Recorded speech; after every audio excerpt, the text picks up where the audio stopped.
Та унтахынхаа өмнө аимшигтай гэмт хэргийн подкаст сонсдог юм биш үү? Аимшигтай айдас хүргэм хэрцгий алуурчдын бодит түүхийг сонсох дуртай хүмүүс байдаг. Тэгвэл энэ нь бидэнд яаж нөлөөлдөг бол?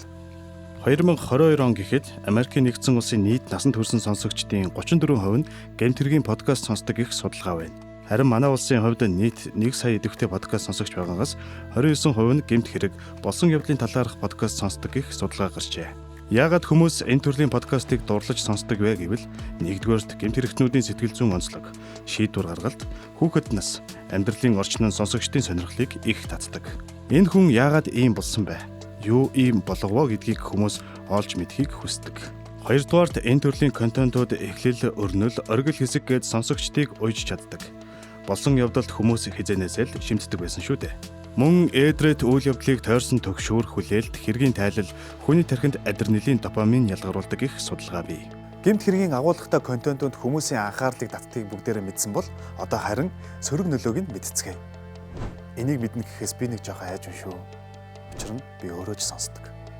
Юун түрүүнд гэмт хэргийн подкаст сонсож дуусны дараа хүн төгшүүр мэдэрдэг. Хүүхдээ ганцаарнгийн явуулахаас айх, орой үеийн цагаар гаргахаас эмээх, хүмүүр аюултай юм шиг санагдаж эхлэх гэх мэт. 2023 онд хийгдсэн судалгаагаар гэмт хэргийн подкаст байнга сонсож буй хүмүүс сэтгэл готролд өртөх магадлал өндөр байдаг ба сөрөг бодлууд нь давмгайлах нь элбэг ажээ. Хамгийн амжигтай сөрөг нөлөө нь хүн муухайд дасаж эхэлдэг. Бусдын үхэл, хүчирхийлэл, зовлонд аажмаар дасаж эхэлдэг гэсэн үг. Дараагийн удаа илүү хэрцгий, харгас, нууцлаг, хүний ёсонд баймгүй гэмт хэрэг сонсохоор тэмүүлнэ. Энэ үзэгдлийг desensitization буюу мэдрэмтгий чанарын алдагдал гэдэг. Анх зочирдмоор хүнд байсан зүйл давтагдсаар хэвийн мэд санагдаж эхэлдэг. Тархины хамгаалах систем сулран бидний айдсын босго нэмэгддэг гэсэн үг.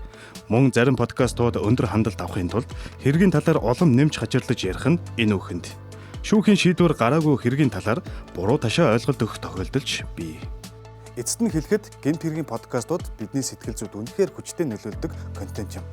Айдас төгшөөр, харгас хэцэтгэй дүрслэлүүдийг нэг удаа сонсоход сонирхол татан байж болох ч үргэлж сонсох нь бидний сэтгэл зүйд үнэхээр сөргөөр нөлөөлдөг. Тийм учраас та өөрийн сэтгэл зүйн эрүүл мэндэд анхаарч хаяа ч гэсэн алгасаж сураарай.